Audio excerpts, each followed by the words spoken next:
Coke 7 up ইহুদিদের পণ্য না খাই একটা ডাব খান, এগুলো জম্মের মতো খাবেন, হার্টের ভিতরে করোনারি আর্টারি গুলি চর্বি দিয়ে ব্লক হয়ে যাবে।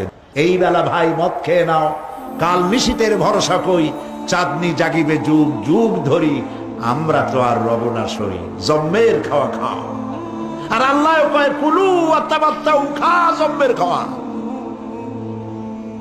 তাই ঘুষের টাকা দিয়া বড় বড় পাঙ্গাস খায়, খাসির চর্বি খায়, পেট খান ফুলতে ফুলতে 2 খান তরমুজের সাইজ হয়ে যায়। কিছু কিছু লোক দেখা যায় বেল পড়ছে, বেল্টে কান্দে যে আল্লাহ ফাটিয়ে যাই কখন। হালাল খান, বড় বড় পাঙ্গাস খাওয়া বাদ দেন, যা বেতন পান এ দিয়ে পাঙ্গাস কেনেন কেমনে? বিশাল পাঙ্গাসের চর্বি, খাসির চর্বি, এগুলো জমের